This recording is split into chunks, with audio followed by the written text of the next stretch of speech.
Welcome, Pewter Report readers, viewers, and listeners to a brand new edition of the Pewter Report podcast, energized by Celsius, the official energy drink of pewterreport.com. Want to thank everybody that is watching the show tonight in prime time, our last episode of the week on this Thursday, as we're going to talk about a very fun topic. Had a couple of stories this week about the faces of the Tampa Bay Buccaneers and the pillars of this team as well. If you're a wrestling fan, and particularly AEW, you will know the four pillars that we're talking about, and want to do that with the Bucs as well. Bailey Adams wrote a great story about it.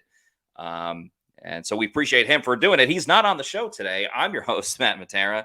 Joined with me is a fellow Pewter reporter, one of my colleagues, Adam Silvon, back on the show. Adam, it is great to be talking to you this evening. How are things with you, Adam? Things are going well. It's great to be on. It's been a little bit, so I'm excited to talk about some future Bucs pillars on the team. Yeah, absolutely. And Adam's going to be on a little more regularly as we get moving. So make sure to get excited about that. Of course, we'll answer questions from Bucs fans too. So if you got certain topics you want to talk about, feel free to chime in. We'll get to a couple. Of course, if you super chat us, we will guarantee that we get to that. But yeah, let's talk about the topic at hand for those that might just be logging in since we're a minute into it. It's the future Bucs pillars and the faces of the Buccaneers. And I think what's cool about this topic, because it hits home with Bucs fans, both current Buccaneers and future Buccaneers. And I wanted to start with a big thing, of course, that's Raymond James Stadium. You can kind of see it, not really, but behind Cody Mauch there, you can see Raymond James Stadium. You can also see it right then and there because that's where the Bucs are playing at the moment. But at Raymond James Stadium, you will see at the corner of each end zone, there are a number of photos, graphics, whatever you want to call it, with Bucs players in the corner. And there are a couple of mainstays that I think are fairly obvious. Mike Evans, Chris Godwin, Lavonte David. We don't really need to get into those guys. We know that they have a set spot.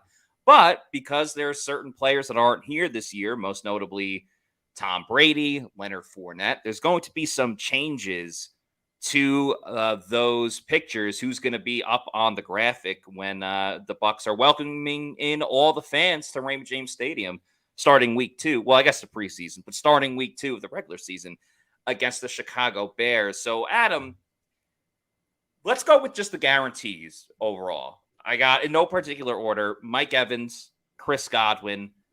Who else do I have on that list? Lavonte David, of course, no question about it. I believe Vita Vea was up last year. So out of those four, those are all guarantees.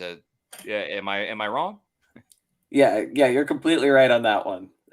So half of them are locked down, but that leaves 4 spots maybe up for grabs there. I'll leave it up to you, my man.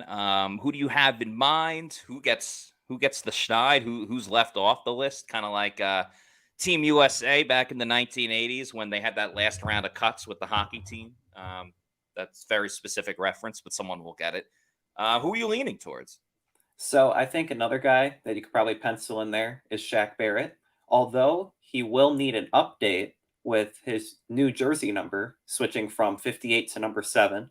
So a new picture maybe, but that leaves 3 spots if Devin White isn't on there. So in my opinion, I have Tristan Wirfs, Antoine Winfield Jr., and Ryan Jensen. Those are my 3. What do you have? Yeah, so I'm in agreement that Shaq will stay because he's already been on there. So why take him off now? He's their best pass rusher. He's their star pass rusher. Big reason why they won the Super Bowl. And I think especially in this year of, for lack of a better term, transition with this just Bucs roster in general. And while we're a little more confident than most national media, you never really know. So I think the Bucs are going to try to really milk like, hey, we still won the Super Bowl a couple of seasons ago. You still love these players that were on that team. I think they're going to milk that as much as they possibly can.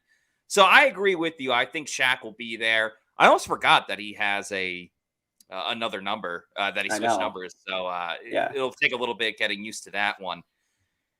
Tristan Wirfs, I think, is a guarantee. I know that's Ryan Jensen on the thing there. I'm not picking Ryan Jensen.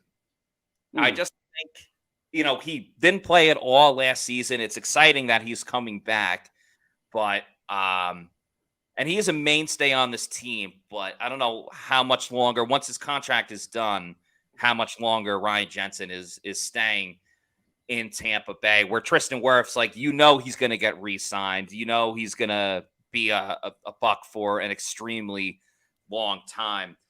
I got to put Antoine Winfield Jr. on there. I just think, again, same scenario, like one of the best safeties of his draft class, just an all-time draft class for the Bucs, with Tristan going 1, Antoine Winfield Jr. going 2. And I just think what he brings to this team, I think him moving back to free safety can be a lot of things. I think it'd be very exciting for him. As Noah Miranda says, don't worry, Devin White will let you know he won the Super Bowl. That's very true. Richard says, never been to Ray J. Got to make it out to Florida one day. Richard, you definitely have to. Raymond James Stadium is awesome. Would definitely recommend trying to get a spot in the shade. And but definitely the shade, yeah. And Justine and Conius says, Cocanius, I don't know, says keep up the good work. So thank you, Justine. Now, I've seen before with Raymond James Stadium, they can put like 2 players on one graphic. So I'm cheating a little bit with this one, because you got 2 great corners with Carlton Davis and Jamel Dean. And I don't know how you pick one over the other. Like, they both were highly touted players on this team. When they became free agents, it was a really big deal. I don't know how you pick one over the other. They both got that second contract that they were looking for. So I'm sticking them together and putting them both on one side. That makes a lot of sense. And I even thought about Antoine Winfield Jr. like being in the middle, and then having Davis and Dean like on the side. The Gravediggers get their own little section. I like that. Yeah, or if they wanted to be creative, they could put a rookie on there, Cody Mauch with Ryan Jensen, and just go ginger crazy, Well, then you got to throw Keeft in there. That too. Yeah. I like that. Just call it the red corner. Forget like A, B, C, and D. Just be like, just go to the red corner. You'll find it over there. I'm trying to think, and if anyone has suggestions, definitely down for it. But those are like, the marquee names of this team. Cade Otton, I think it's a little bit too early, just based on like what he did as a rookie. Who else am I missing? Rashad White, maybe up there. Again, Rashad, and this is kind of like where it gets into the pillars territory. It's like Rashad is exciting, and if you guys didn't see, he was on the show yesterday. Was absolutely awesome. We appreciate having Rashad White. We appreciate his time. Al Pondy says the red corner. I like it. The problem is it needs to be an established type of person, and the issue that we're running into, without being like too young, if you get what I'm saying. So it's like players going into year 3, that just comes into the whole Joe Tryon-Shoyinka discussion, because he probably shouldn't be on that. No. Well, here's the thing too. Whoever's going to be the starting quarterback is most likely going to get a section of the corner. Am I wrong? No, I think one of them whoever wins the quarterback competition will be on there, but it's going to be a little bit before that's determined. So I don't know how long they're going to wait prior to the season. That's true. How long does it take to get one of those graphics up there? Yeah. I do wonder as well, though. I mean, Raymond James Stadium, they host so many different events there. I mean, the Bucs, obviously, USF on Saturdays. They've had WrestleManias there. I went to the WrestleMania in Tampa. They got Monster Truck. They have, I think Gronk did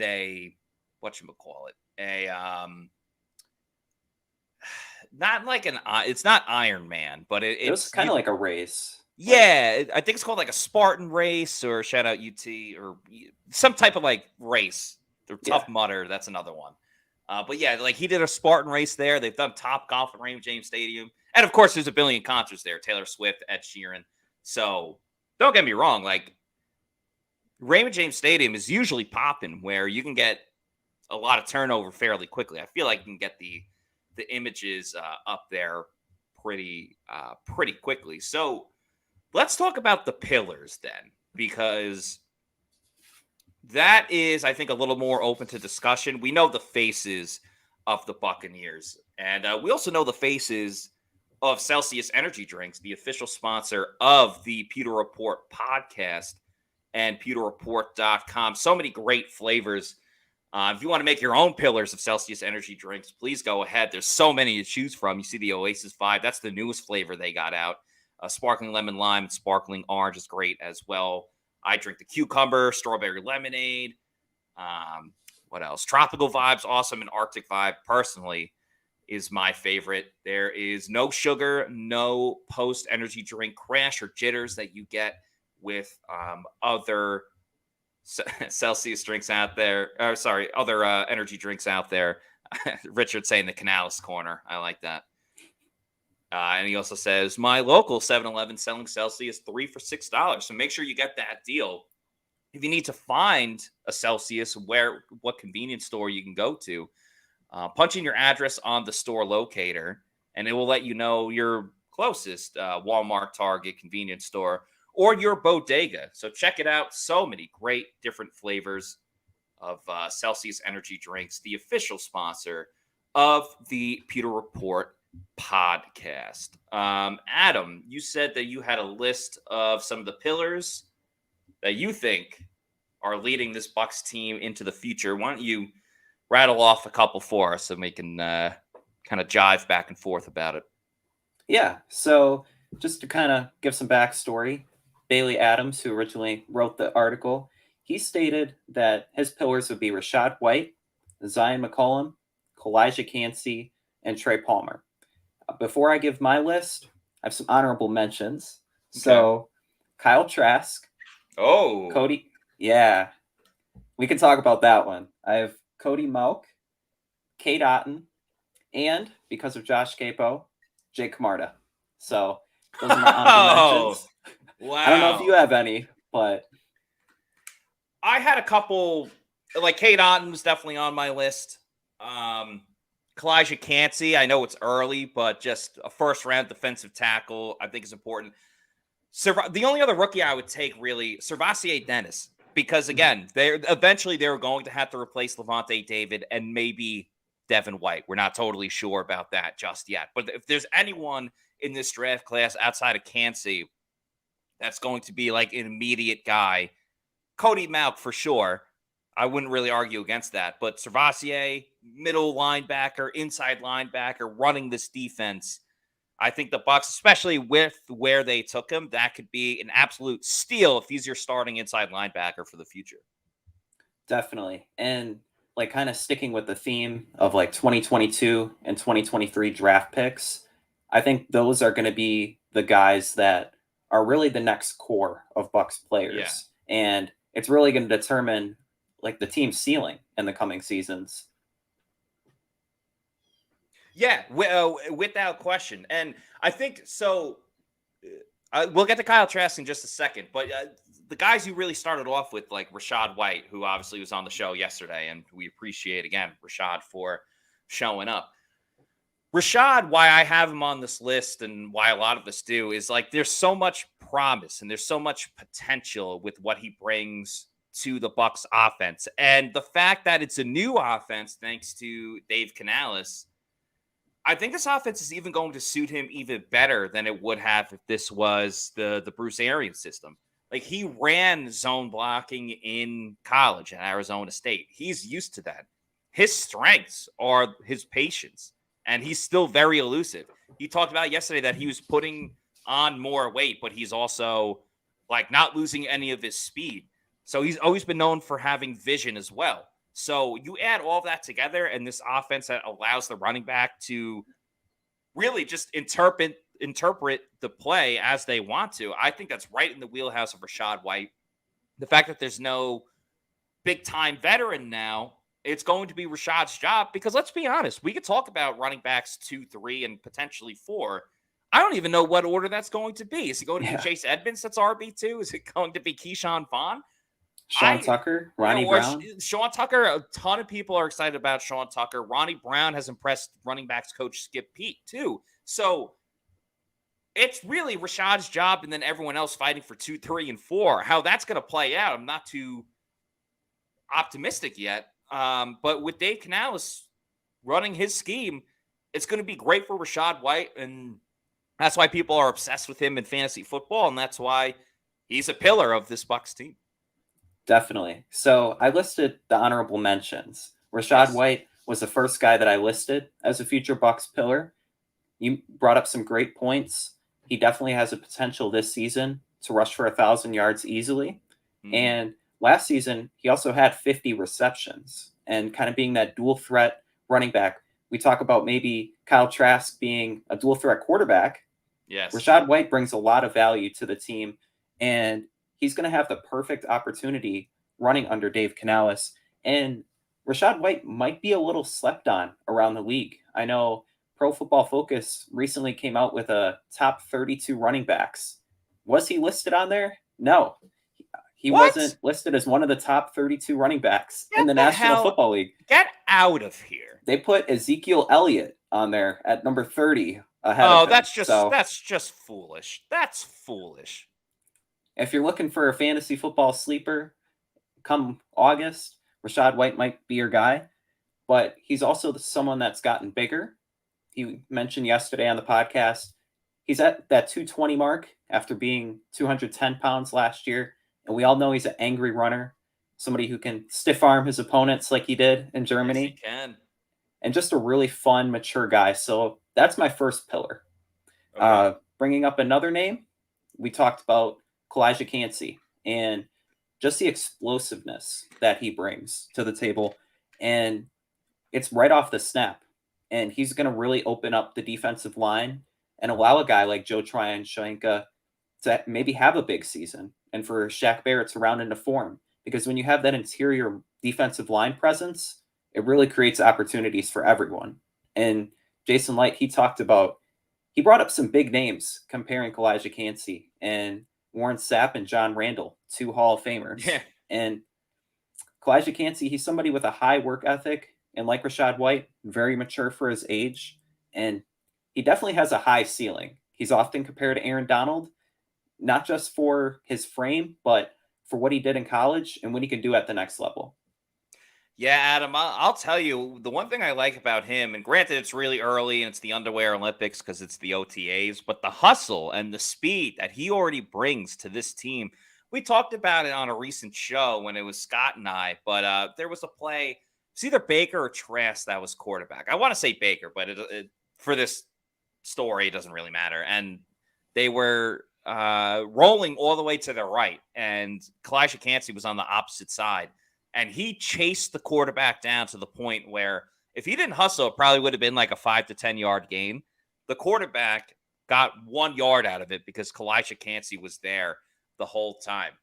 I don't want to go out and say that Cansey is an X factor for this Bucs defense because I think Logan Hall is a little bit more of the X factor in terms of if you get a good Logan Hall, this defense is not going to be like the Eagles getting 70 sacks, but it will be a defensive front that other teams will be absolutely terrified to go against. But Kalijah Cansey, man, what he can provide by just hitting that gap so quickly and forcing teams to either shed off of Vita Vea and block him or getting him those one-on-one matchups because Vita Vea garners so much attention. Speed kills, and him being low to the ground, I don't care that he's small. Like at this point, as long as you can move and you have good technique and things like that, you don't need to be the tallest guy. Like Logan Hall was tall. Not trying to rhyme here, but Logan Hall was tall and like didn't do much last season. So I'd rather have, and again, as you said it perfectly, Adam, with the comparisons to Aaron Donald, who we played at Pitt, and John Randall. There are more than one way to be successful in the NFL, and Kalijah Cansey's going to go about it his way, and I already like what he's done so far. He's just showing the hustle right now, and it's tough for defensive linemen to stand out in OTAs when you cannot hit anybody, and somehow he did. So credit to Kalijah Cansey for that one.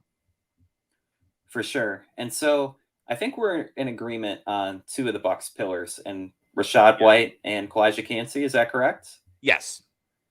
So I'm going to throw another one at you. Maybe we deviate a little bit. I'm going to go with Baker Mayfield as a pillar. As a pillar. It might be cheating. He has five seasons in the league. He's 28 years old, but he has the opportunity to be the Bucs quarterback long term. And he really hasn't had the best opportunities to grow throughout his career. And he really brought a dysfunctional Cleveland franchise to the playoffs and got him a win. Since 1999, they've rolled out 34 starting quarterbacks. And he was one of two to play a complete season, just to kind of allude to the dysfunction rampant in that franchise. And so he comes to Tampa, like Kyle Trask, playing in a quarterback-friendly system. And that's something that really benefited Geno Smith last year. It did. As he was able to distribute to two really elite wide receivers. Baker Mayfield's going to have the chance to do the same thing with Mike Evans, Chris Godwin. You throw in Cade Otton, Rachaad White. The talent around him is probably the best it's been throughout his whole career.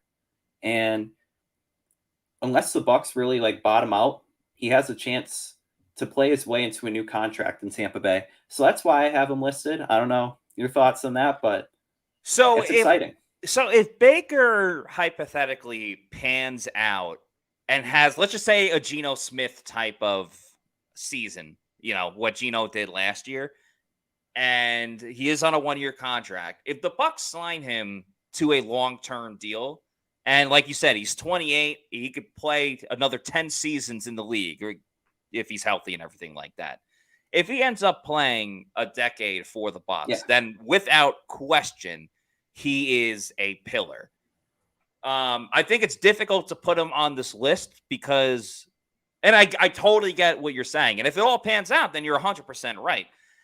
It's a little tough early on because if he plays well, it's not guaranteed that he can come back to the Bucs. Now, the Bucs most likely, if Baker Mayfield balls out, the odds are at worst, they're franchise tagging him because, hey, he had such a great season. But even if he plays well, it's going to be, can you do that again? Can you repeat what you just did? Was that just a flash in the pan, beginner's luck with the new team, and so on and so forth? There is also, and if he just doesn't play well, then obviously he's not going to get a re-sign. Don't need to really give too much analysis on that. Now, the other situation, and again, it kind of goes back to what's going on with Geno Smith, and the Seahawks didn't do it this year. But if Geno is, if Baker is good and not great, and he gets the Bucs to a certain surface level, but maybe not, if his ceiling is getting the Bucs to the divisional round of the playoffs, the second round, and that's the highest he can take them. Do the Bucs end up drafting a quarterback and stashing him on the bench for a year or two with the purpose of being all right, you'll get to learn, and then you're our quarterback of the future. Baker, thanks for what you've done for this franchise. You kept us afloat. I mean, because if the Bucs are at least competitive in the playoffs, or competitive trying to make it to the playoffs, they proved a lot of people wrong just in that element of it. I mean, people have them ranked 31st out of 32, which I find that so hard to believe now, especially with the Cardinals, what they're doing. Just cut DeAndre Hopkins. Doesn't look like Kyler Murray's really going to play. But that's an argument for another podcast. I just think there's a lot of elements with Baker of it could still work out, and he might not be a pillar based on a degree of different factors. But if he hits a home run and he balls out and he's the Bucs quarterback of the future, then you're absolutely right. But, that's the beauty of this topic. It's kind of just trying to channel the future and trying to, trying to just give your best prediction. So that's all it is. And I know there's going to be people out there that say Caleb Williams is maybe a pillar without even being like on the team yet. But let's say hypothetically you're throwing out there the Bucs go 9-8 this season. They win the NFC Right. South, and they're picking right around the 19 range again in the 2024 draft. You're not drafting Caleb Williams or Drake May or any other like top quarterback. There's a lot of talent in the class, but are you truly going to get that franchise changing guy who's going to come in day one next season? Right. We've And talked a lot. Oh, sorry. Go ahead. I was just going to say, with the talent on the roster, it's really hard to believe the team being ranked 31st because there isn't too many guys gone from the Super Bowl winning team. I mean, of No. course, Tom Brady and like a few guys in the secondary, but it's not like they lost a ton of guys. There is a great article on pewterreport.com right now. A couple of great articles. Adam had 2 today. Make sure you check it out on Pewter Report. And Scott Reynolds wrote an article, The 3 Terrible Bucs Narratives from the National Media. And, one obviously is the doctored videos of Baker and Kyle Trask throwing terrible passes. But the second one is that the Bucs are tanking for Caleb Williams. And I'm not going to give the whole story away. I'm actually about to put it in the chat for everybody if they want to click on it. Part of Scott's reasoning is why would they re-sign Levante David and why would they re-sign Jamel Dean? What's the point of making those moves if you're just going to tank? I think that signifies that they are not tanking because they re-signed those players, and I get that they're both on the defensive side, but they're trying to add weapons on the offensive side as well. The point I was going to make, though, is we talked a lot on this show about the over, at least I do, because I look at those things, but the over-under is 6.5 wins for the Bucs. If they hit that over, they're not getting Caleb Williams because they're not drafting in that top 5. Now, on the flip side, it is supposedly a really good quarterback class this year outside of Drake May and Caleb Williams. So maybe the Bucs find that diamond in the rough. Like, let's remember, just 2 drafts ago, Kenny Pickett went fairly late. I don't remember the specific number off the top of my head, but yeah, like it was pretty late. So yeah, Matthew Sam saying tanking for Caleb. That's what we're saying the Bucs are not doing because of the players that they've brought back. But yeah, definitely an interesting discussion for sure. Adam, who else did you have on your list? So my last pillar, kind of the same line of thinking as Baker Mayfield, somebody who's been in the league but has a chance to break out. Ryan Neal, somebody that, PFF, they mentioned as being the breakout player for the Bucs this upcoming season. And there's really a lot to like in Ryan Neal and what he brings to the table. He's still only 27. Last year was his first season being able to be a starter in the Seattle secondary. And he posted one of the best grades by PFF and I think ranked as their top safety from week 7 through 15. And just in terms of coverage, doesn't allow many completions. Coming to Tampa Bay, he's going to have the chance to ball out and maybe get a big contract like other members in the secondary, like Antoine Winfield, Jamel Dean, and Carlton Davis. Yeah. He could be the next in line. He's going to be the presumed starter and also replacing a lot of guys who produced last season. You talk about 4 guys being gone. I was kind of looking at the numbers, 31 starts, 6 of the 10 interceptions the team had last season are from guys not on the roster.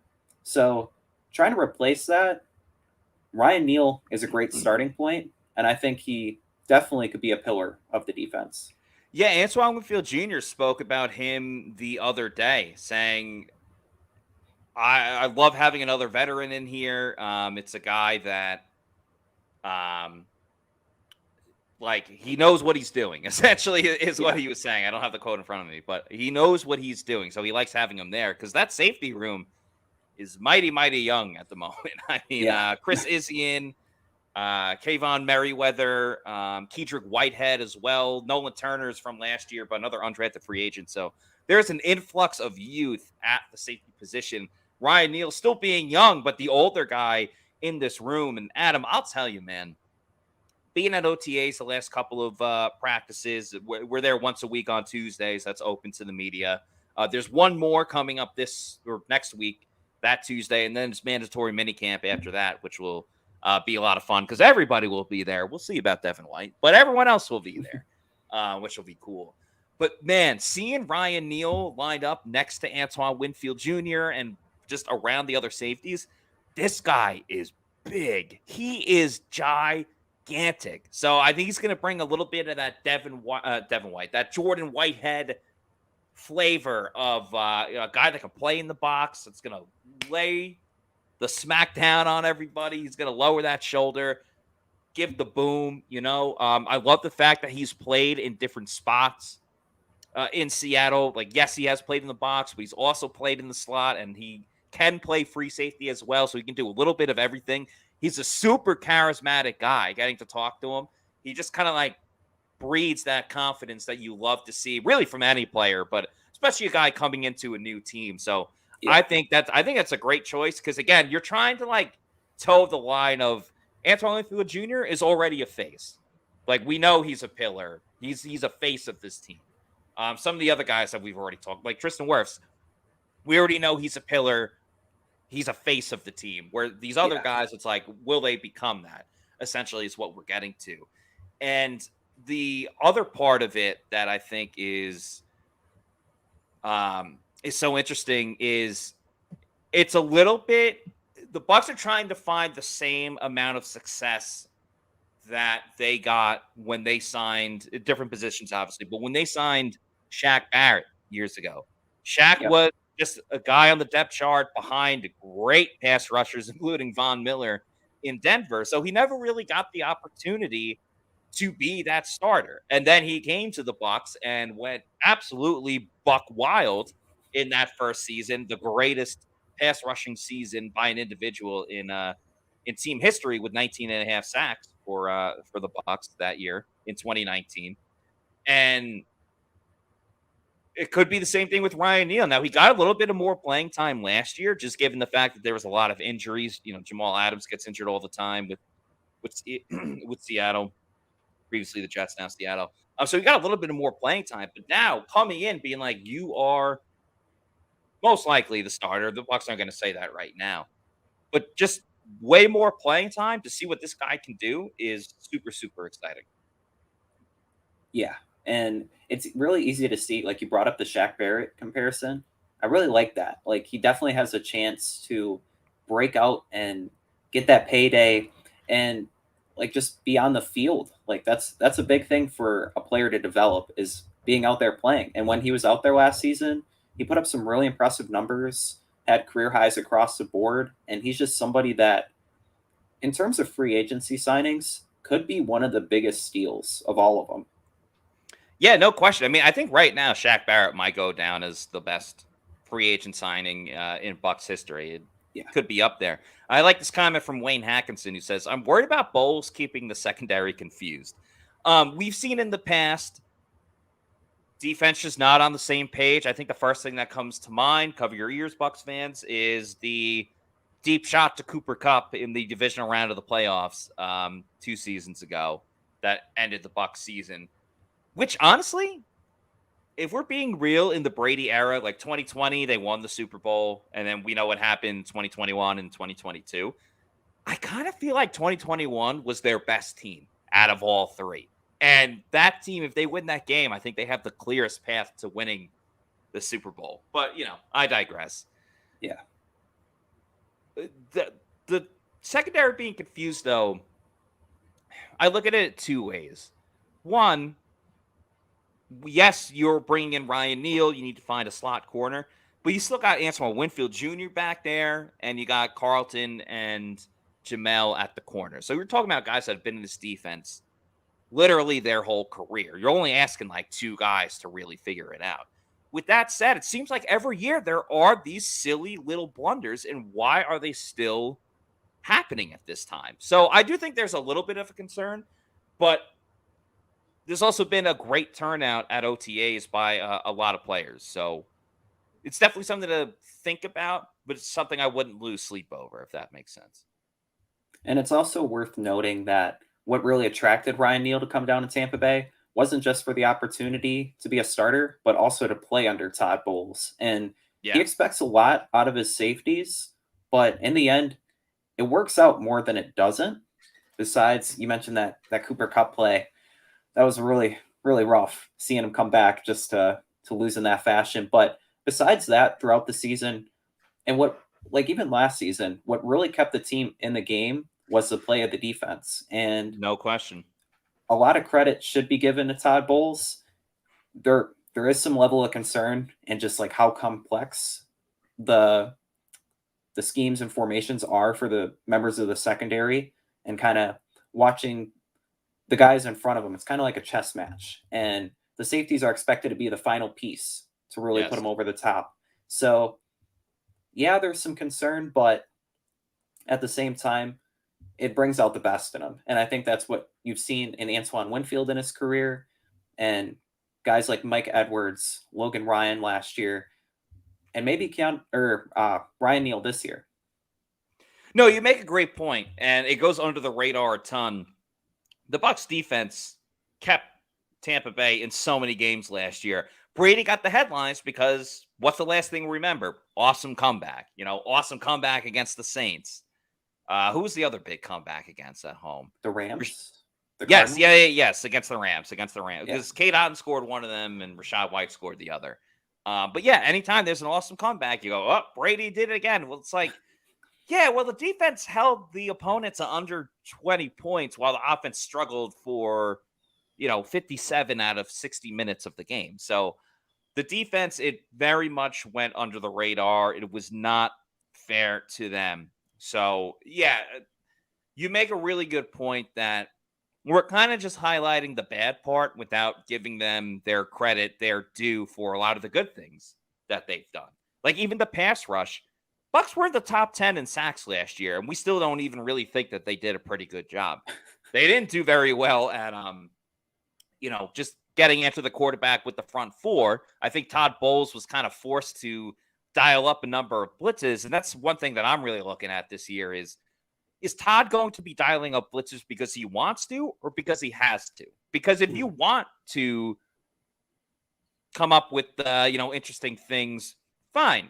Have a great time doing it as long as it's productive and it's helping the team.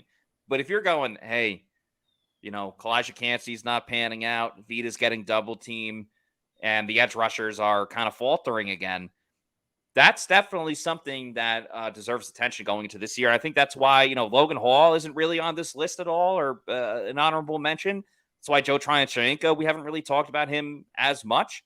And that just kind of goes hand in hand with the draft. You're not going to hit on every single pick that you make. Now, when they're first and second round picks, you're kind of hoping that they're the ones that pan out. And if a fifth rounder or a sixth rounder doesn't, it's a little bit of a different story. But where's your concern level for Logan Hall and JTS going into this season? I just want to say, like you mentioned, the Bucs were top 10 in sacks last season. Yeah. Wouldn't have expected that. And right? So, just more credit to Todd Bowles there. I think Vita Vea led the team in sacks, and then a guy like Antoine Winfield Jr. had 4. So, but you mentioned Logan Hall and Joe Tryanchenko. There's a lot of concern there if they don't pan out and they don't hit the ground running this season, because the Bucs are really relying on them too. And with Shaq Barrett recovering from his Achilles injury, Joe Tryanchenko is going to be expected to be that guy. Will he be?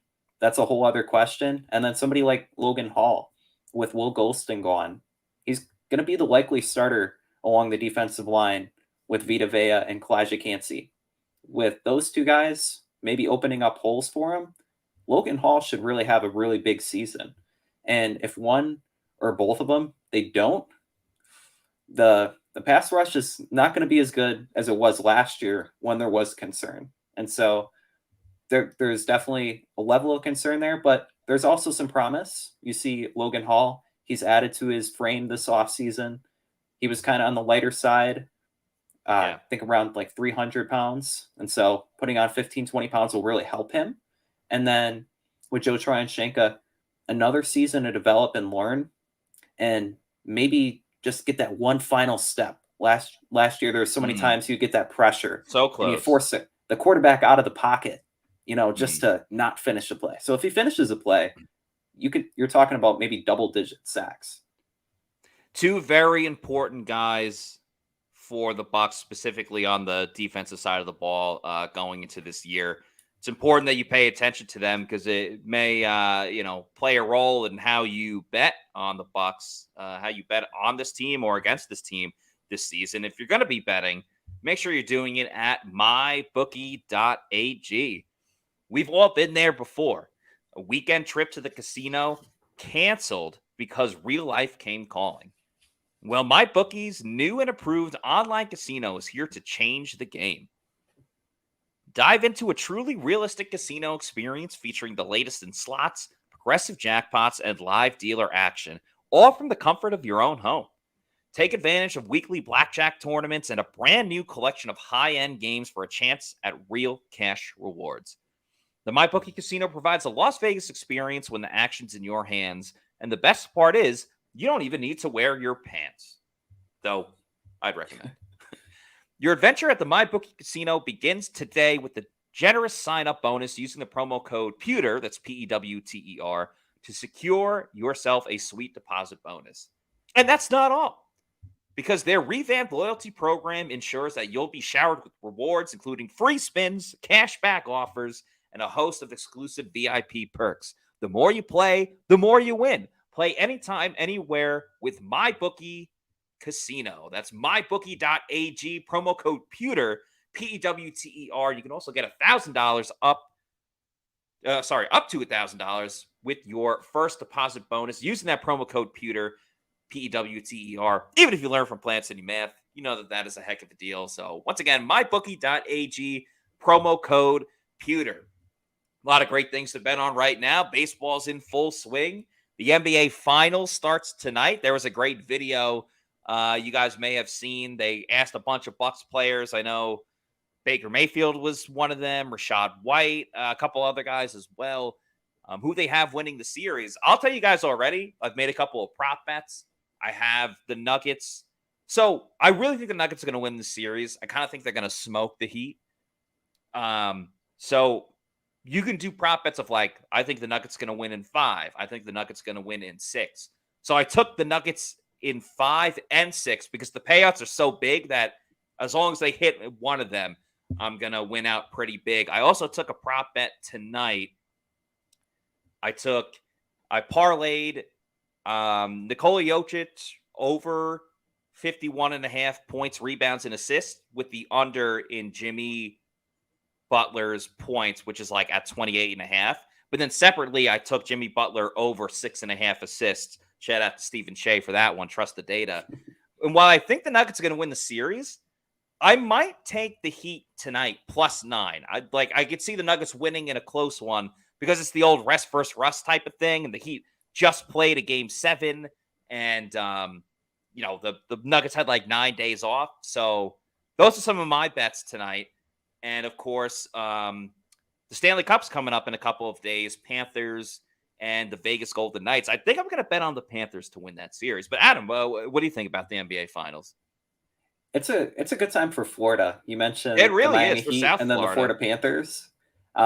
In terms of the NBA Finals, I have the Nuggets also winning, and I'm kind of a salty Milwaukee Bucks fan, and kind of seeing them lose in the first round to the Miami Heat. I really want to see them to win. So the Nuggets, they have a really good team. Nikola Jokic, what he can do at 7 feet tall in terms of his passing and just putting up really good numbers. Definitely see the Nuggets coming out on top. But the Miami Heat, they're the underdog. And so many guys on their roster are undrafted, made the cut and really shined on the bench. And then you also have Jimmy Butler, who balls out in the playoffs. It's going to be really entertaining. Yeah, I think it's going to be a really fun series. I'm a Knicks fan, so I should be hating on the Heat too, because they eliminated both of our teams. Yep. But yeah, I think it's going to be a lot of fun. So both championship games, the NBA Finals and the Stanley Cup, I think is going to be a lot of fun. So if you bet on it, go to MyBookie and bet on it. So you gave your pillars. A lot of my pillars are the same. Rashad White, and then I mentioned earlier Kalijah Cassidy, Savase Dennis. Cade Otton's the guy I want to talk about, though. I have him on my 4 pillars, too. I feel like with Cade Otton, we said before with Rashad White, he's yet to scratch the surface, and I feel pretty similar about Cade Otton, just in the sense of he wasn't a focal point of the passing game. They kind of went to him out of necessity at times because he'd be the only guy that was wide open. I think he does a great job of finding that soft spot in the zone. He was Mr. Second Half because he always did things later on. And I think, and I know Payne Durham's in there, Ko Keefe is kind of more of a fullback, but Cade Otton's going to be a guy that can do it all with his blocking, with his receiving, going down the field, short-handed. That I just think he's going to be on the field all the time. And with this new offense, with different motions and not relying on going crazy far down the field, I think Cade Otton's going to have big numbers this year for the Buccaneers. I do think it's going to be tight end by committee, but Cade Otton's going to lead the charge in that section. At least that's how I look at it. Definitely agree with you. And for like a rookie tight end, it's hard to produce. And Cade Otton, he put up really respectable numbers. And it was almost kind of frustrating towards the later part of the season when you saw Cam Brate. Cam Brate did a lot of great things in Tampa Bay, but Cade Otton, like, he was really taking that next step. And there were some games he would just be on the bench most of the time or not get targets. But when he did get them, he really moved the chains. You mentioned the game against the Rams when he had that game-winning touchdown. He has that clutch factor to him, and he can definitely take the next step and being not only the tight end number one, but maybe entering the top 10, top 15 tight end range in the NFL. Definitely can see that for him. And he really wants to improve, and it's easy to see that happening for him. Yeah, he's always had a high football IQ. He comes from a family where his grandfather was a coach, his dad was a coach, so he always learned the game pretty quickly. So everyone's learning this offense at the same time, and I kind of feel like he's going to have a little bit of a leg up over everyone else just from his overall knowledge of the game. And I think everyone will get it fairly quickly. Everyone's done a great job across the board. Like Chris Godwin's been there at OTAs every day. So I don't think it's going to take crazy long for this offense to like really get it together. But I do think Cade Otton was kind of mismanaged at times last year. Kind of like how Logan Hall felt like he should have just got more reps. And I think you saw that it hurt with the growth of Cade Otton. We all love Cam Brady's going to go down as one of the most lovable Bucs of all time, but he shouldn't have been like splitting time with Cade Otton. It was clear, especially with the injuries that Cam Brady had. Concussion, neck injury, serious stuff. And they just kept throwing him out there where it really felt like this is Cade Otton's moment. This is really Cade Otton's time to shine. So I think he'll get that this year. And because the Bucs are going to run a lot of 2-3 tight end sets, he's never going to be off the field. He's going to share playing time with Payne Durham, but he's going to share it together by both being on the field. He's a guy, I got him, I think he was like my last pick in fantasy football. I think he's going to be one of my keepers this year just because the value of him in the 15th round could be, as you said, a top 15 tight end. We'll see exactly what happens there, but I don't know. I'm very excited. There's a lot of guys to be excited about with the Bucs offense, whether it's Rashad with the zone, whether it's, Mike Evans and Chris Godwin having by their level bounce back seasons. Whether it's Trey Palmer and his 4.3 speed, there's a lot to be excited about where nothing's guaranteed. And I think that's fair to say because we're talking about a new offense with a coordinator that's never called an offense before in a real game. But there's at least a lot of stuff that makes you feel good about the Bucs offense. Yeah, there's definitely reason for optimism in terms, you even look at the quarterback picture from kind of, you mentioned the narratives article earlier.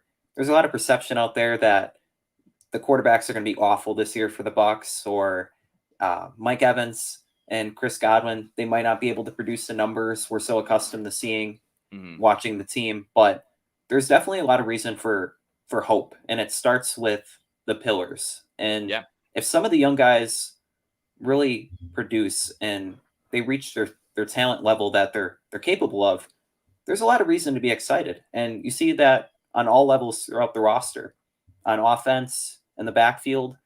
Rashad White, Cade Otton, we've talked about them. You even have Cody Mauch and Luke Gedeke on the defensive line, Logan Hall and Kalijah Cansey. Yeah. You have Savassier Dennis. And even in the secondary, a guy like Zion McCollum.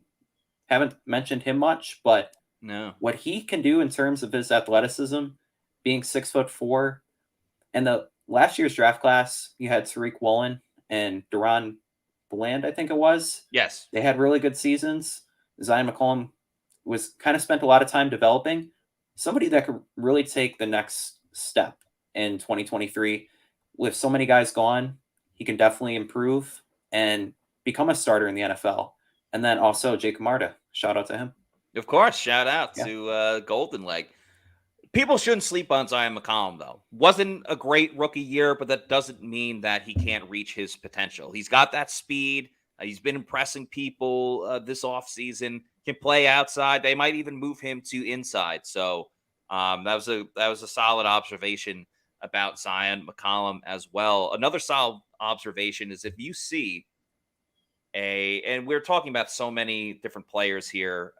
There's like a bulk of them. You can kind of get it in bunches, kind of like if you got a variety pack from Celsius energy drinks. If you want to get that group package because there's so many awesome flavors, go to Amazon, click on the subscribe and save, and you can have it sent to your house or apartment every week, month, yearly, quarterly, yearly, whenever you want.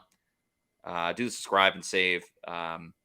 Just make sure you drink it. Celsius Energy Drinks, the official sponsor of the Pewter Report podcast. We'll get to a couple questions as we close out the show. Christopher Cole says, if JTS struggles, then it's Yaya time. Yaya Diaby has a lot of supporters behind him because he is another guy that looks absolutely gigantic at the moment. And he's got that speed, and you mix it with the power that he has. Yeah, he could be dangerous this year in certain situations. Joel says, what's the word on Tucker? Talking about Sean Tucker. He hasn't been cleared to practice yet. He's been out there every day, soaking it in, trying to learn the offense and everything. But, still needs to get cleared. Who gets the nickel spot? Matthew Sams asks. There are a couple of options right now. So Zion McCollum's been playing outside right now at OTAs, but it's also because Jamel Dean was there last time, but Carlton Davis wasn't there. I don't know what the Bucs will do when Carlton and Jamel are there, if they obviously will play outside, if they'll move Zion inside or just keep him as an outside guy. Who else? D. Delaney's been playing in the slot, and then a couple of safety options. Chris Izien has been playing in the slot. So has Merriweather as well a little bit. Don Gardner's a veteran player that has moved there too. So Josh Hayes as well. Yes, Josh Hayes. I keep forgetting about Josh Hayes. So Chris Izien and Kayvon Merriweather have been doing a little bit better than Josh Hayes. But yes, you're absolutely right. Josh Hayes. I'll throw a picture up for him if we have one. Thought we had one of Josh Hayes. Yeah, we do. There's Josh Hayes. Yeah, Josh Hayes could play that role as well. So definitely a couple of options. Never rule out someone that currently isn't on the team either. So that'll be an ongoing case for the rest of the summer. And Peco De Style Mutant says, who's going to be wide receiver 3? That is a very good question because it sounds like Russell Gage is injured at the moment. Baker Mayfield, of all people, actually broke that news. And then when Todd Bowles was asked about it, he said, we don't talk about injuries at this time of the year. So we don't really know what's up with Russell Gage. Could be a minor injury. Could be a big thing. I don't know. I'm not saying one way or another. But not ideal for Russell Gage, who's coming off of a tough season last year. Trey Palmer, I don't want to get too ahead of myself. He's looked fairly solid, made some tough catches, shown his speed without question. But I've seen even this though he before. says he's not fast. Yes, even though he says he is not fast. Those are his words. There are other receivers that have done the same thing at this time of the year, and then it doesn't always translate to training camp and the preseason. So Trey Palmer could be I think what this really opens the door for is maybe not necessarily who's going to win wide receiver 3, but it opens a lot more for Cade Warner. Devin Tompkins probably will make this team as a returner if Trey Palmer doesn't win it. Kalen Geiger. I think it's going to help a lot of these undrafted free agents. One or two of them are going to make the 53-man roster based on just the ability. I'm saying that poorly. Just on Russell Gage not being available. But when Russell Gage is available, just based on how much money he is making, even though he took a pay cut, definitely is going to be the wide receiver 3. Yeah. Like you mentioned with Cade Warner, the real question will be wide receiver 4, maybe 5. Yes. And a guy like Trey Palmer, there's a lot of excitement about him. And you don't want to get ahead of yourself, like you mentioned, but he's a guy that he said that he studies a playbook in his free time when he's relaxing. Like just chilling at trying the to pool memorize and it. reading the playbook. Yeah, that's so awesome stuff to hear. Yeah, you love hearing that, especially from the new guys on this team, the rookie class. And as we wrap things up, just want to remind everybody to please, if you're not already doing so, follow us on our social media at Pewter Report on Twitter, Facebook, and Instagram. It's at Pewter Report. We had a great video up before.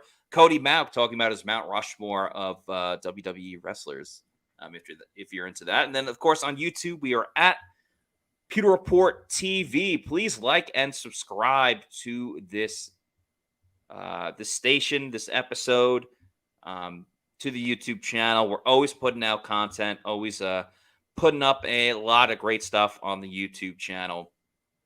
We'll have a bunch of episodes next week. Of course, another OTAs next Tuesday. We'll recap that, along with another great list of topics that we'll get into. But that's going to do it for us tonight. For Adam Silvon, I'm Matt Matera saying thank you, everybody, for watching. We love the Pewter people. Have a great weekend, and we will see you next week for another edition of the Pewter Report podcast. Stay safe. Love y'all. Peace out. Out. Have a great weekend.